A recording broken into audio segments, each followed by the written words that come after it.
Siang yang tenang dan cerah di Aritma, cahaya Ra menyelinap di sela-sela dedaunan yang dimainkan angin sepoi-sepoi.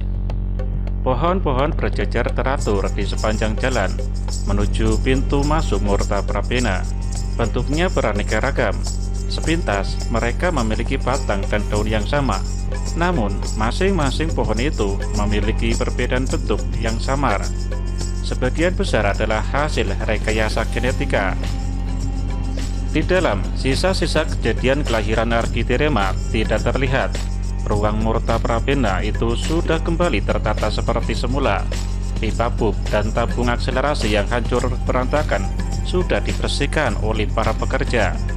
Lantai yang terbuat dari kristal kreman itu sudah kembali licin.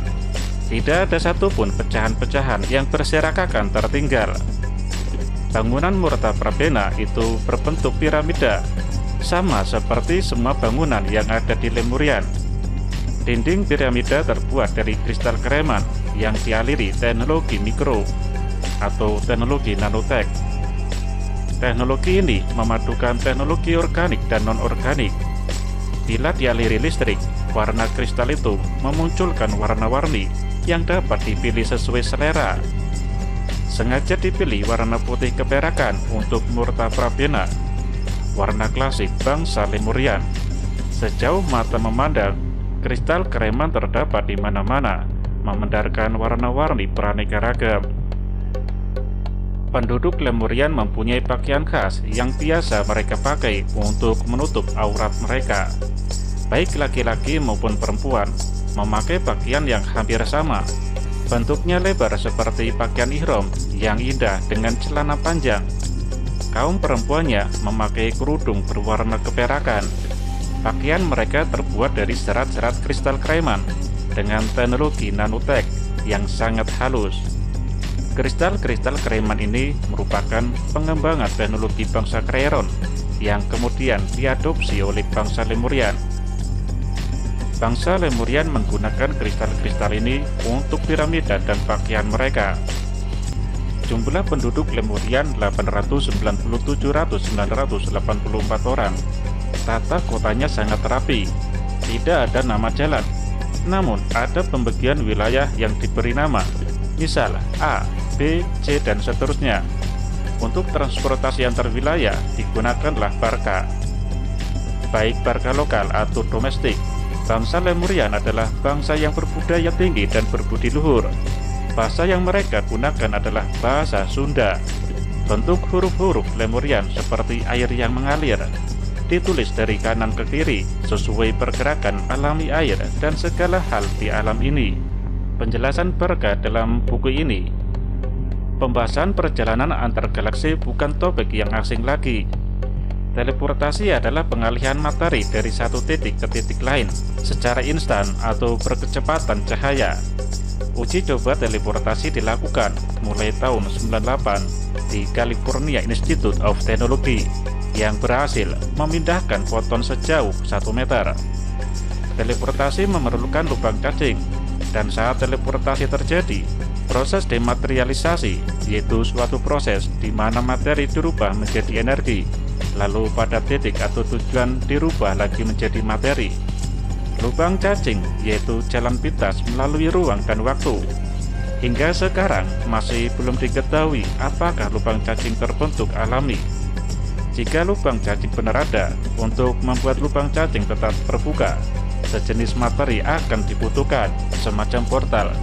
Jika tidak, lubang cacing akan hilang dengan cepat setelah terbentuk. Jika digambarkan melalui bidang datar, seperti kertas yang dilipat, lubang cacing membengkokkan bidang tersebut hingga kedua ujung akan saling bertemu. Bangsa Lemurian dikenal juga sebagai bangsa Mu atau kaum manusia biru. Aura tubuh mereka memancarkan warna biru langit yang dominan, warna yang sesuai dengan lapisan ozon Arduma. Tanah Lemurian sangat subur dengan proyek granulma. Kehidupan bangsa Lemurian ini tenang, aman, damai, dan sejahtera. Tingkat penguasaan energi mereka yang 40%, serta sistem Prodimar dan ajaran Wisnu, membuat tingkat kesadaran mereka tinggi. Tidak ada kepolisian dan pengadilan. Masing-masing menyadari akan hak dan kewajibannya. Tidak ada kompetisi, namun kolaborasi. Tiap warga mempelajari dan mengeluarkan kemampuan terbaiknya untuk kemajuan bersama. Tidak ada kepentingan pribadi, yang ada adalah kepentingan bersama. Bangsamu memiliki tatanan sosial dan politik yang disebut milhinia. Penduduk Lemuria memiliki seorang pemimpin, yaitu Ramidar. Fungsinya hanya sebagai koordinator. Dia bertugas menyelenggarakan pertemuan bulanan dewan untuk merundingkan suatu masalah, baik eksternal maupun internal. Komunikasi antar mereka didukung jaringan grup yang tersentralisasi pada Sintruma, yaitu Pusat Informasi Bangsa Lemurian. Mereka adalah bangsa pekerja keras dan penemu. Mereka tidak henti-hentinya menghasilkan suatu karya di bidang apapun, mulai dari proyek Granuma, merekayasa tumbuhan, binatang, dan lainnya. Karena energi dalam tubuh mereka terus aktif, mereka pun jarang tidur. Hal itu otomatis berdampak pada pola istirahat tubuh yang semakin berkurang. Tidur cukup dilakukan 1-2 jam saja, itu pun kalau memang benar-benar kelelahan. Etos kerja mereka adalah memaksimalkan hari ini dan detik ini. Mereka tidak mau sombong atau menonjolkan dirinya atas hasil pekerjaan yang telah dikerjakan. Sebaliknya, mereka cenderung low profile dan menghargai hasil jerih payah teman atau saudaranya. Tidak saling iri, namun saling mendukung untuk kemajuan bersama. Tidak ada rasa dendam, tetapi memberikan maaf atas suatu kesalahan. Mereka memperkerjakan orang-orang dari bangsa Rama, Kaina, dan Negrida untuk merawat dan membersihkan peralatan nanotech. Para pekerja ini dihormati sebagai bagian dari mereka. Mereka dihargai dengan diruna yang cukup dan hidup makmur. Para pekerja yang berprestasi akan memperoleh kristal serbaguna dari bangsa Lemurian yang mampu membekukan air dan membunuh segala macam virus dan bakterial yang ada di dalam air. Dan berikut adalah nama bangsa-bangsa yang didongengkan di novel ini. Lemurian. Tipikal ras Lemurian adalah rendah hati, sering mengalah, tingkat pemaklumannya tinggi, bekerja keras, suka berpikir, dan merupakan bangsa penemu, serta memiliki teknologi yang luar biasa canggih. Penduduknya disebut Lemurian, dan pemimpinnya adalah Ramidar. Bangsa Lemurian adalah nenek moyang bangsa Indonesia. Atlantis, bangsa agresor atau penjajah bangsa lain, dan selalu menyerang bangsa Lemurian. Penduduknya disebut Atlantean, dan pemimpinnya adalah Balamin. Bangsa ini mencatat dirinya sendiri sebagai bangsa yang besar, makmur, bermartabat, berintelijensi tinggi, baik hati, cantik, dan tampan, berjiwa heroik, dan semua hal yang baik-baik. Bangsa ini juga menghilangkan penemuan-penemuan bangsa lain dengan tujuan agar masyarakat dunia tidak memiliki kemampuan berpikir yang baik. Bangsa Atlantis inilah yang menjadi nenek moyang orang-orang Eropa dan Amerika. Arbina, ras dengan karakter utama bangsa ini susah diatur dan merupakan bangsa nomad, yaitu suka berpindah-pindah. Bangsa ini dikenal sekarang ini dengan bangsa Arab. Negrida, bangsa yang dibuat hitam-hitam, besar-besar, suaranya bagus, dan tenaganya kuat untuk daerahnya.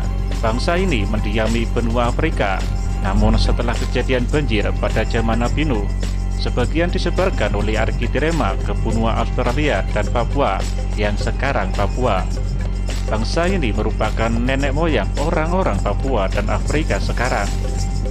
Kaina, bangsa yang berkulit putih-putih dan mata sipit-sipit, yang lebih banyak disetting untuk menggunakan motorik kasarnya, sehingga lincah-lincah dan terampil. Mereka memiliki keulatan yang luar biasa pula, dan mereka rajin mencatat. Bangsa ini sekarang biasa disebut sebagai bangsa Cina. Orang Korea dan Jepang juga merupakan keturunan dari bangsa Kaina ini. Rama, orang-orang India dan sekitarnya merupakan turunan dari bangsa Rama. Indarina, orang berkulit merah, suku Indian yang merupakan penduduk asli benua Amerika. Bangsa Aborigin, yaitu penduduk asli benua Australia. Bangsa ini adalah pemegang gen letal. Untuk melangsungkan keturunannya, harus kawin dengan sesama aborigin. Jika kawin dengan bangsa Eropa, turunannya akan jadi Eropa. Jika kawin dengan bangsa Asia, turunannya akan jadi Asia. Gen aboriginnya jadi terputus. Benarkah begitu? Semoga ada ahli genetika yang bisa memberi kita banyak pencerahan soal ini.